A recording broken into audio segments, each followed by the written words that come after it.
नमस्कार, मी विद्युल्लता पवार. आपण ऐकतोय साने गुरुजी यांनी लिहिलेले श्यामची आई हे पुस्तक. रात्र 22वी, आनंदाची दिवाळी.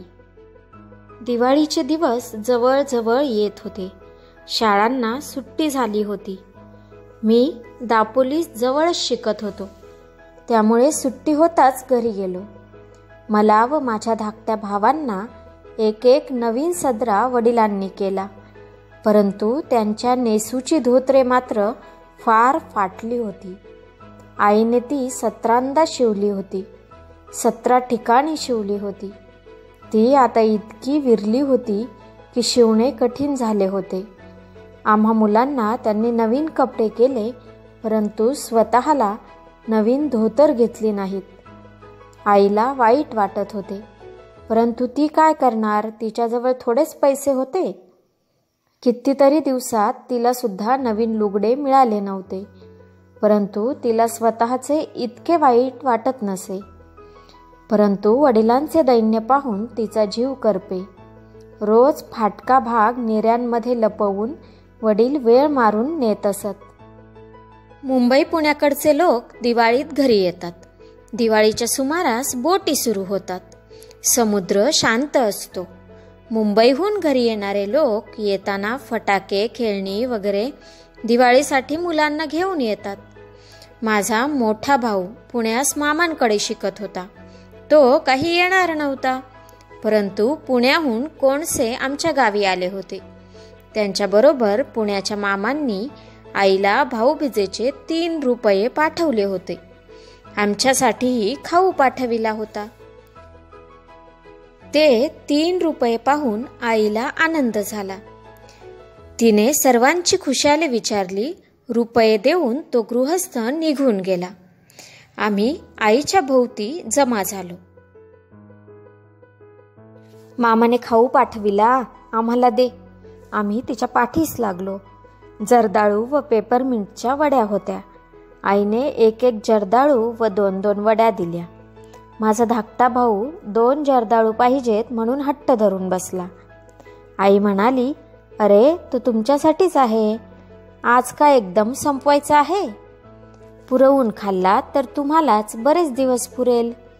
तो म्हणाला, तर मग आणखी 1 वडी दे आणि ही बदलून दे. मला गुलाबी रंगाची दे. आईने त्याला वडी बदलून दिली व शिवाय आणखी 1 दिली. आम्ही अंगणात खेळू लागलो. चिंध्यांचा देशी चेंडू केला होता व धबाधबी आम्ही खेळत होतो. आईने खाऊ फडताळात मुंग्या न येतील अशा व्यवस्थेने ठेवून दिला. थोड्या वेळाने तिने मला हाक मारली. मी घरात गेलो. आई म्हणाली, श्याम, अमृत शेटजींकडे जाऊन नवीन धोतर जोड्यास काय पडते विचारून ये. त्यांच्यासाठी हवा आहे म्हणून सांग.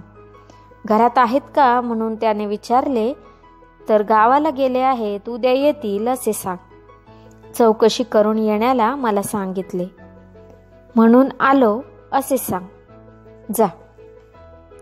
मी अमृत शेटजींच्या दुकानात गेलो.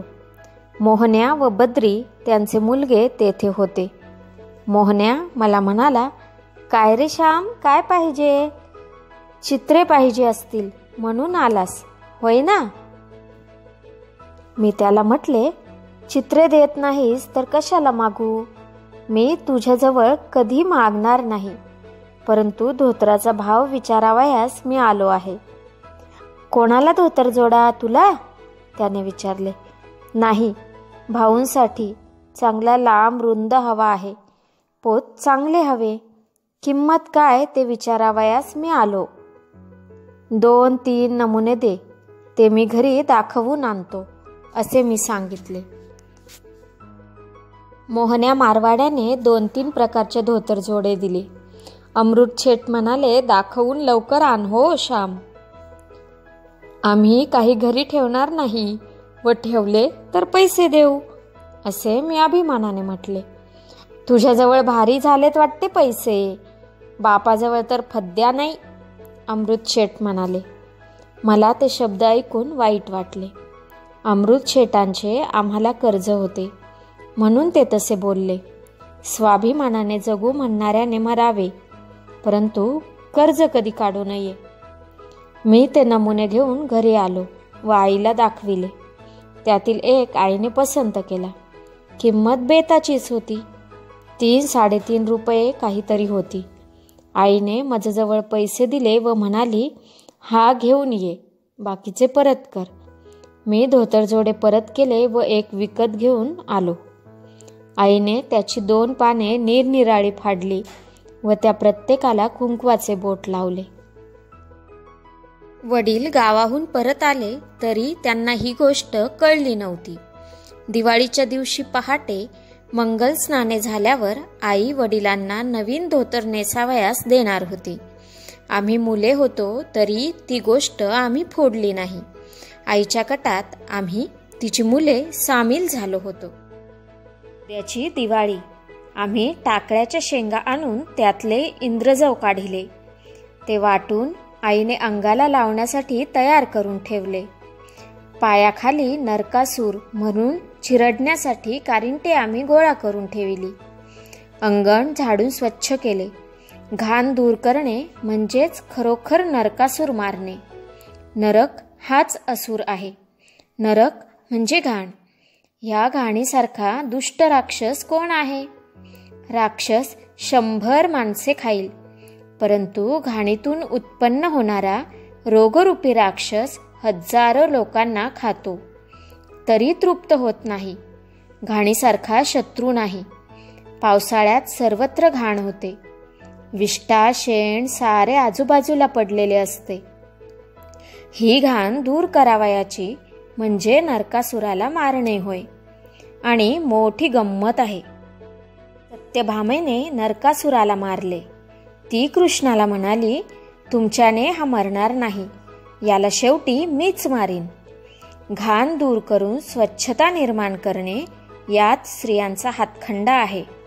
पुरुष घरात घाण करतात, परंतु बायका स्वच्छता ठेवतात. बायकांच्या बाहेरपणात पुरुषांच्या हातात घर असते. ते धड केर काढणार नाहीत, चूल सारवणार नाहीत, शेण नीट लावणार नाहीत, भांडी घासणार नाहीत, दिवे पुसणार नाहीत. 4 दिवसात घर म्हणजे उकिरडा अशी स्थिती करून टाकतात. परंतु स्त्रिया अंग धुताच पुन्हा सारे आरशासारखे स्वच्छ करतात. नरकासूर सत्यभामाच मारील. घाण स्त्रियाच दूर करतील. परंतु अलीकडच्या स्त्रिया घरातील घाण रस्त्यात फेकतात. राक्षस रस्त्यात ठेवला तरी तो वाईटच. घाण रस्त्यात फेकू नये. म्युन्सिपल्टीच्या पेट्या असतील, त्यात जवळ जाऊन घाण टाकावी. आम्ही सारे स्वच्छ करीत होतो. तुळशीचे वृंदावन आईने नवीन घेतले. आईने पणत्या पुसून तयार केल्या, वाती तयार केल्या. सायंकाळी त्या ठिकठिकाणी आम्ही लावल्या. पहाटे लवकरच उठावयाचे म्हणून आम्ही मुले लवकर झोपलो. आई मात्र बराच वेळ काम करीत होती. उठणी वगैरे तयार करीत होती. मोठ्या पहाटे उठून आईने बाहेरच्या चुल्यात विस्तव घातला. तिने स्वतः आपले न्हाणे आटोपले व मग आम्हा एकेकाला ती उठवू लागली. अंगाला उठणे तेल चोळू लागली. आधी तेलाचे 5 ठिपके जमिनीवर काढून मग ती आमच्या अंगाला लावी. खूप पाणी आंघोळीला ती देत होती. वडीलही केव्हाच उठले होते. त्यांनी देवाच्या पूजेसाठी फुले आणून ठेवली. आमची स्नाने झाल्यावर ते आंघोळीस गेले. आम्ही घरच्या देवाला नमस्कार केले व देवळातून सुद्धा जाऊन आलो. आईने वडिलांना आंघोळीस पाणी दिले. त्यांची आंघोळ झाली. जुना कद नेसून त्यांनी देवाची पूजा केली. देवांना थोडे वासाचे तेल त्यांनी लावले. आज देवांना सुद्धा कडक पाण्याची आंघोळ. रोज बिचारे थंड पाण्याच्या अभिषेकात कुडकुडायचे, परंतु आज त्यांना गरम पाणी. वडिलांनी देवांची पूजा केली. करंजी अनारशांचा नैवेद्य होता.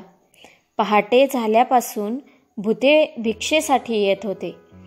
अंबाबाईची गाणी म्हणत होते. पैसा पोहे करंजी मागत होते व आम्ही त्यांना घालीत होतो. वडिलांनी आम्हास हाक मारली व देवांचा नैवेद्य त्यांनी आम्हाला दिला. रोजचे सूर्याचे नमस्कार घालून ते देवळात गेले. देवळातून थोड्या वेळाने ते परत आले. जे धोतर ग, कुठे आहे आज? दिसत नाही ते, त्यांनी आईला विचारले. त्यांची 2 अंगपुसणी केली. किती फाटले होते ते, आई म्हणाली.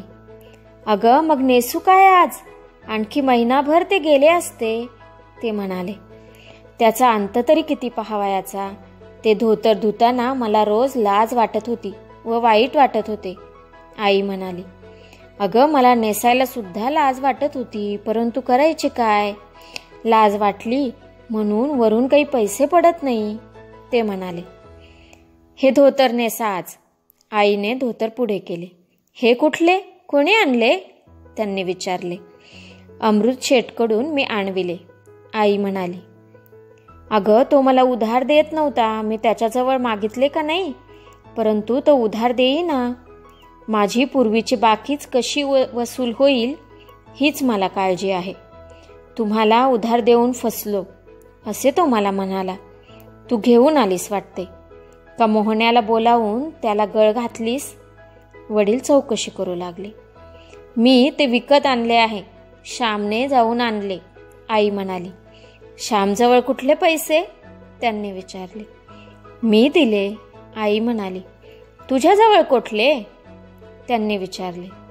पुण्याहून आप्पाने भाऊबीजेचे म्हणून त्या काळ्या कृष्णाबरोबर पाठविले, आईने सांगितले.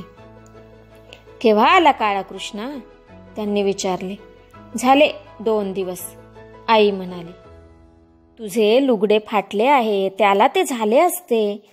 तुझ्या भावाने पाठवलेली ओवाळणी, तुझा त्यावर हक्क, ते आम्हाला घ्यावयाचा हक्क नाही, भाऊ म्हणाले.